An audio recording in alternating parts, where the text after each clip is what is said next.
T'es-tu déjà retrouvé dans un débat, armé de faits que tu croyais incontestables et d'une logique imparable, pour finalement voir tes arguments rebondir sur l'autre personne comme si elle portait un bouclier invisible? Tu exposes tes points, un par un, bâtissant une forteresse de raison. Tu présentes des statistiques, tu cites des experts, tu tires des conclusions limpides et indiscutables. Et pourtant, la personne en face de toi secoue simplement la tête, sans tête, et va même parfois répéter exactement le point que tu viens de démonter. C'est frustrant, à tel point que tu peux te demander si ça vaut vraiment la peine de discuter. Tu restes là à te dire « Mais pourquoi n'écoute-t-il pas ? C'est tellement évident !» On nous a tous appris à croire à la force des arguments bien construits. L'idée est simple et séduisante. Si tu apportes à quelqu'un une information supérieure, son esprit rationnel va l'intégrer, reconnaître sa validité et mettre à jour son opinion sans problème.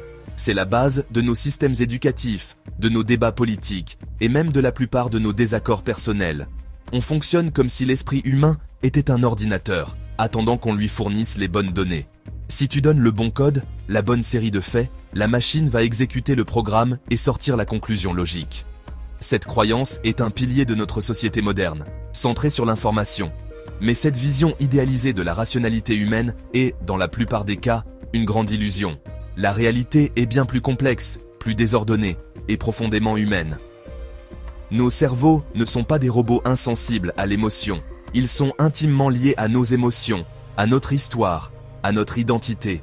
Quand on nous présente une information qui remet en cause une croyance centrale, le cerveau ne se demande pas seulement « Est-ce que c'est vrai ?». Il pose surtout une question bien plus primitive et personnelle. Est-ce une menace pour qui je suis ? Cette confusion fondamentale explique pourquoi tant de débats finissent en impasse, chacun ayant l'impression de parler dans le vide et de camper sur ses positions. La vérité, c'est que changer la vie de quelqu'un, ou même le sien, n'est presque jamais une simple question de logique. Ce n'est pas une partie d'échecs où le plus malin gagne. C'est une danse délicate avec l'identité, la sécurité et tout un réseau de croyances qui définissent notre place dans le monde. Pour comprendre pourquoi on résiste tellement au changement, même quand les preuves sont sous nos yeux, il faut aller au-delà de la logique et explorer l'architecture cachée de notre esprit. Le vrai obstacle, ce n'est pas le manque d'intelligence, mais cette force instinctive qui nous pousse à défendre notre identité, coûte que coûte. Quand une croyance est remise en question, ce qui est vraiment en jeu, ce n'est souvent pas la croyance elle-même, mais l'identité que l'on a construite autour d'elle. Réfléchis-y. Nos croyances ne sont pas de simples opinions isolées, elles sont les fondations de qui nous sommes. Elles nous relient à des communautés, que ce soit la famille, les amis, un parti politique ou un groupe de fans. Remettre une croyance en question, c'est parfois comme remettre en cause notre appartenance à cette tribu.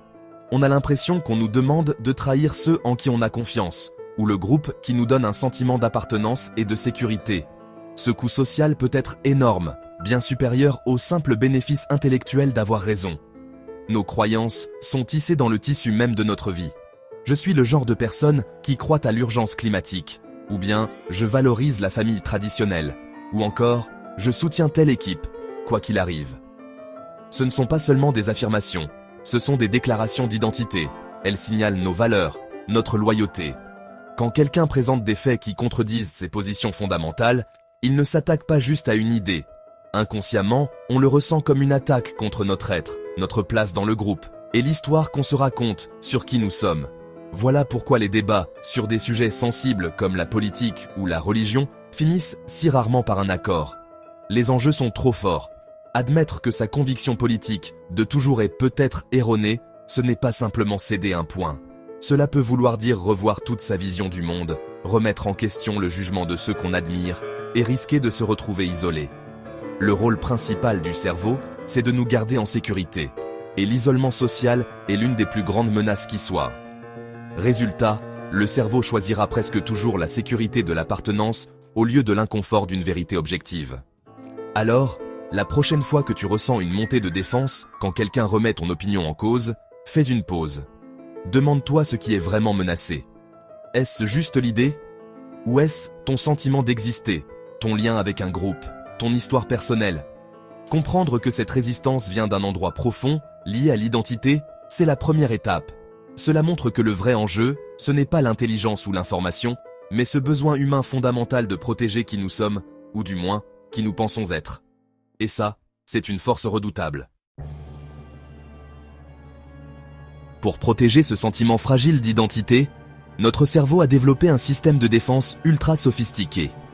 Imagine-le comme un garde du corps personnel, super entraîné, dont la seule mission est de défendre tes croyances contre toute menace. Ce garde du corps ne joue pas franc jeu, il se fiche de la vérité ou des preuves équilibrées. Son seul objectif, c'est de neutraliser la menace et de te garder en sécurité. Sa technique principale, c'est ce qu'on appelle le biais de confirmation. C'est la tendance de notre cerveau à chercher, interpréter et retenir ce qui confirme ce qu'on croit déjà, tout en ignorant ou rejetant ce qui le contredit. Par exemple, si tu crois qu'un certain politicien est malhonnête, ton garde du corps cérébral va se mettre au boulot. Il va te faire remarquer chaque article, chaque post, chaque conversation qui le dépeint sous un mauvais jour. Ces infos te sembleront importantes, crédibles. À l'inverse, tout ce qui pourrait montrer sa compétence ou son honnêteté sera minimisé, scruté avec méfiance, ou tout simplement oublié. Ce n'est pas que ton cerveau cherche à te tromper exprès, il cherche juste la facilité, en renforçant le monde que tu connais déjà, ce qui fatigue moins l'esprit que de tout reconstruire à zéro. Et si une info est trop évidente pour être ignorée, il sort un autre outil, le raisonnement motivé. Là, on tord la logique pour arriver à la conclusion qu'on souhaite. On devient un peu comme un avocat partial qui défend son client, même s'il sait qu'il est coupable. On trouve des failles, on discrédite la source. Cette chaîne est de toute façon biaisée. On attaque la personne, tu dis ça juste pour me provoquer. Ou on réinterprète les faits pour qu'ils collent à notre version. Le but n'est pas de trouver la vérité, mais de gagner pour la croyance qu'on avait déjà. Tout cela se fait majoritairement de façon inconsciente. On a vraiment l'impression d'être rationnel, objectif. On croit qu'on évalue les faits de façon juste, alors qu'en réalité, notre garde du corps mental travaille dans l'ombre pour filtrer la réalité à notre avantage. Ce mécanisme a bien servi nos ancêtres pour prendre des décisions rapides et rester soudés au groupe. Mais aujourd'hui, dans un monde saturé d'informations, il peut nous enfermer dans des bulles, bloquer notre évolution personnelle et rendre presque impossible la recherche d'un terrain d'entente avec ceux qui voient le monde autrement. Quand nos croyances identitaires sont attaquées, on arrive à un carrefour décisif. L'inconfort qu'on ressent est le signe que quelque chose d'important se passe. Là, deux chemins principaux s'offrent à nous, avec des conséquences radicalement différentes. Le premier, le plus courant, c'est de se fermer. C'est la position défensive, le bouclier mental qui se lève. À ce stade, notre garde du corps intérieur se suractive. La réaction immédiate est de rejeter la nouvelle information sans même y réfléchir. Si ça me dérange, c'est que c'est faux. C'est l'instinct de préservation intellectuelle. Quand on choisit ce chemin, nos réactions deviennent prévisibles. On peut s'énerver, devenir moqueur, attaquer la personne au lieu de l'idée. On sort des phrases toutes faites comme « c'est n'importe quoi » ou « je préfère même pas en parler ». Parfois, on fuit carrément la discussion, on change de sujet, ou on s'en va. Tout est fait pour refermer la porte à la possibilité inconfortable d'avoir tort, pour retrouver au plus vite la sécurité de notre vision du monde. Le second chemin, beaucoup moins fréquent, c'est celui de la curiosité. Cette réaction est plus difficile, car elle exige de rester dans l'inconfort au lieu de le fuir. Plutôt que de voir l'idée dérangeante comme une menace, la personne curieuse la voit comme une énigme. Le malaise est là, mais il est suivi d'une question et non d'une conclusion. On se demande par exemple « C'est intéressant ? Pourquoi tu penses ça ?» Ou « Je n'avais jamais vu les choses comme ça, tu peux m'expliquer ?» Ou même « Et si, finalement, il y avait un fond de vrai ?» C'est le chemin de l'exploration intellectuelle. Choisir la curiosité, c'est un vrai acte de courage. Ça veut dire mettre son ego et son besoin d'avoir raison de côté, accepter d'être vulnérable et incertain. Là où la fermeture mène à l'impasse, à la répétition des mêmes biais, la curiosité ouvre un monde de possibles. Cela ne veut pas dire qu'il faut tout de suite abandonner ses idées, mais simplement accepter de les regarder autrement, de comprendre l'autre et de laisser une place à l'évolution. C'est la différence entre construire un mur et ouvrir un portail. Pendant trop longtemps, on a confondu intelligence et capacité à stocker des infos ou à résoudre vite des problèmes dans un cadre donné. On admire la personne qui a toujours la bonne réponse, qui défend son avis avec assurance. Mais si cette définition était fausse? Et si la véritable intelligence, ce n'était pas d'avoir toujours raison, mais d'être capable de reconnaître quand on se trompe? C'est une redéfinition radicale, mais puissante, de ce que veut dire être intelligent. Dans un monde en perpétuel changement, la compétence intellectuelle la plus précieuse, ce n'est pas d'être une encyclopédie, mais de savoir s'adapter. L'intelligence, c'est la capacité à mettre à jour ses croyances quand de nouvelles preuves solides apparaissent. C'est l'humilité de dire « je me suis trompé ». Et c'est très difficile, car cela va à l'encontre du réflexe naturel de notre cerveau. Protéger l'ego et l'identité. Admettre une erreur, surtout sur une croyance fondamentale, peut sembler être un échec personnel. Mais en réalité, c'est la preuve ultime de force intellectuelle et de lucidité. Pense à ceci. Quelqu'un qui n'a pas changé d'avis sur les grands sujets depuis 20 ans n'a pas forcément montré de la constance. Il a peut-être juste montré qu'il n'a rien appris. Son esprit est devenu un musée d'idées figées, sous cloche, plutôt qu'un laboratoire vivant où l'on teste et renouvelle ses hypothèses. La personne vraiment intelligente, elle, considère ses croyances non pas comme des vérités gravées dans le marbre, mais comme des théories de travail, à réviser dès que de nouvelles infos arrivent. Elle cherche plus à s'approcher de la vérité qu'à défendre son ancienne position. Ce super pouvoir de changer d'avis, c'est ce qui permet tout progrès, personnel comme collectif.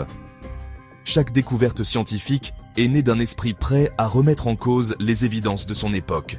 Chaque avancée personnelle commence le jour où l'on réalise que notre ancienne façon de penser ne nous sert plus.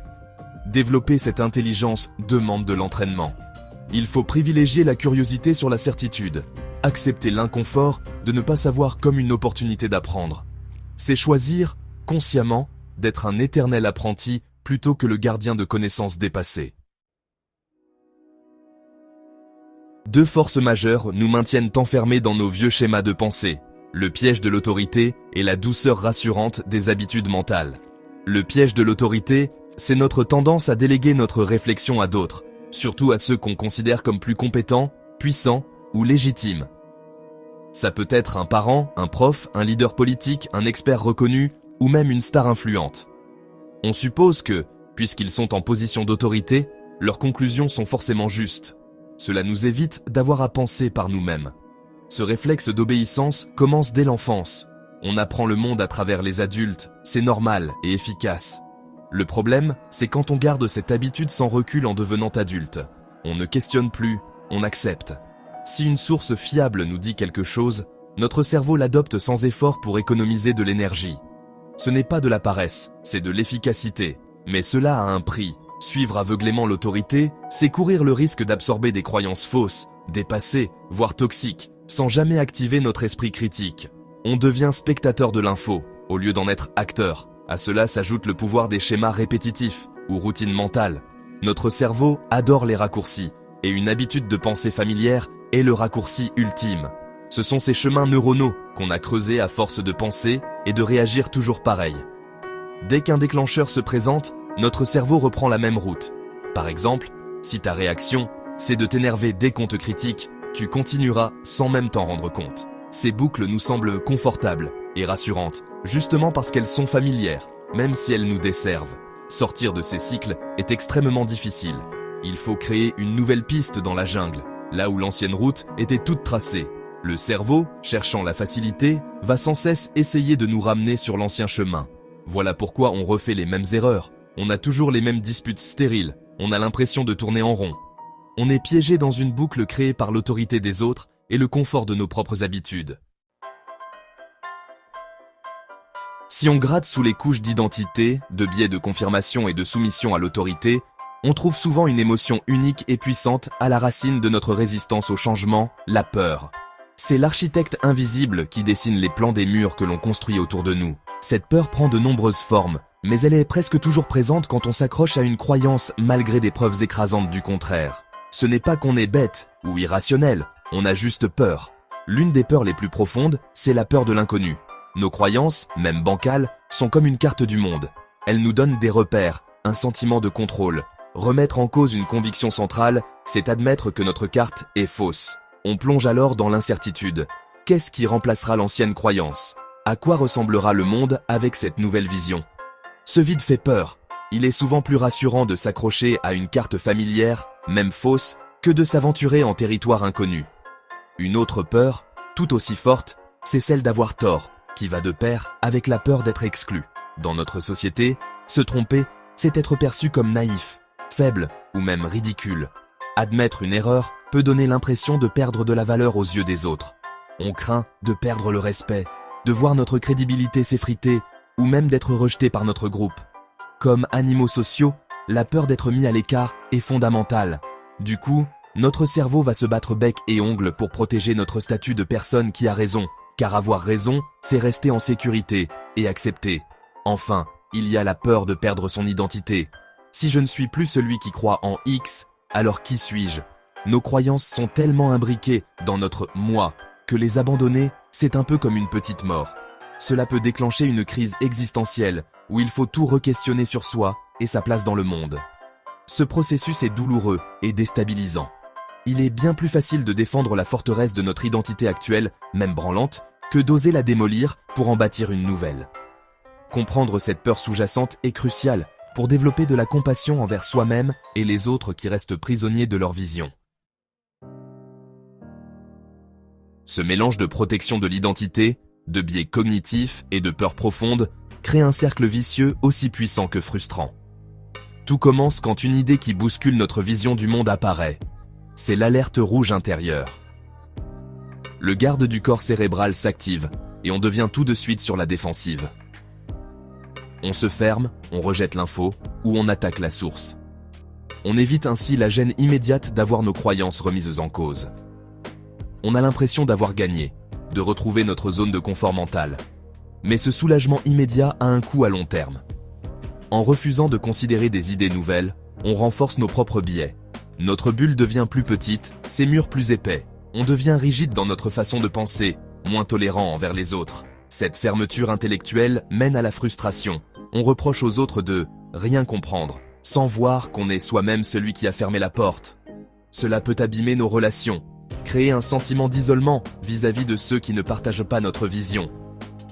Le monde finit par nous sembler hostile, rempli d'ignorants. Ce cycle s'auto-alimente. Plus on défend nos croyances, plus elles fusionnent avec notre identité. Plus elles font partie de nous, plus on les ressent comme menacées quand elles sont attaquées, et plus on réagit violemment la fois suivante. On tourne en rond dans la défense, l'isolement, la frustration, tout en étant convaincu d'être rationnel et objectif. On passe à côté des occasions de grandir, d'apprendre, de se connecter. Notre monde, qui pourrait être vaste et fascinant, se réduit à la taille de nos opinions jamais remises en question. Mais ce cercle, aussi puissant soit-il, peut être brisé. Le secret n'est pas dans une manœuvre intellectuelle compliquée, mais dans un geste simple et humble d'introspection.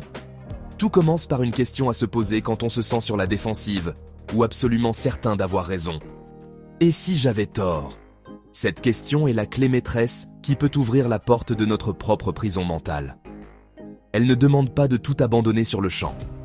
Elle crée juste une petite ouverture dans le mur de certitude, laissant passer la lumière d'une perspective différente. Se demander « Et si j'avais tort ?» est un point de départ, mais pour transformer cette question en habitude, il faut de l'entraînement. Il s'agit de rééduquer son cerveau à réagir différemment face à l'inconfort.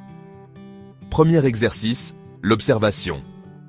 La prochaine fois que tu sens la chaleur de la défense ou l'envie de balayer un argument, ne réagis pas tout de suite. Observe ce que tu ressens. Note les sensations dans ton corps. Accueille l'émotion sans la juger. Rien qu'en l'observant, tu crées un espace entre le déclencheur et ta réaction. Et tu te donnes la possibilité de choisir une autre voie. Ensuite, cherche à comprendre, pas à gagner. Quand quelqu'un exprime un point de vue opposé au tien, fais l'effort de comprendre sa vision de telle manière que tu pourrais l'expliquer à sa place. Pose de vraies questions. Qu'est-ce qui t'a amené à cette conclusion? Ou qu'est-ce qui compte le plus pour toi dans tout ça? Cela transforme le débat en exploration commune et t'oblige à sortir de ton ego pour vraiment écouter. Pas besoin d'être d'accord, mais cela crée de l'empathie et révèle souvent que le point de vue de l'autre, même différent, a sa propre logique et sa propre validité. Autre exercice puissant. S'exposer volontairement à l'inconfort. Va chercher des arguments bien construits de gens intelligents avec qui tu n'es pas d'accord. Lis des livres, écoute des podcasts, regarde des conférences qui bousculent ta vision. Ton premier réflexe sera de trouver des failles, de contredire. Résiste à cette pulsion. Essaye plutôt de voir ce qu'il y a de plus solide dans leur position. Quel est l'argument le plus convaincant? Cet entraînement est comme de la musculation pour l'esprit. Il augmente ta tolérance à la dissonance mentale et te rend plus fort, plus souple intellectuellement. Enfin, entraîne-toi à dissocier ton identité de tes opinions. Rappelle-toi, mes opinions sont des choses que j'ai, pas ce que je suis. Tu peux changer d'avis sans perdre ta valeur en tant qu'humain. Considère tes croyances comme des objets qu'on peut inspecter, nettoyer, ou même jeter si elles ne te servent plus. En analysant tes résistances, en questionnant tes certitudes, en t'ouvrant, tu ne te perds pas. Au contraire, tu te libères des prisons invisibles de la peur et du dogme. Tu t'ouvres à un monde plus vaste, plus riche, et tu deviens une version plus libre et plus évoluée de toi-même. Si cette vidéo t'a fait réfléchir, alors pose-toi cette question aujourd'hui. Quelle croyance est en train de limiter ma vie, en ce moment même? Et surtout, suis-je prêt à la remettre en question? Like la vidéo si tu veux plus de contenu sur le développement personnel, la psychologie et la discipline mentale. Abonne-toi pour ne pas manquer les prochaines vidéos.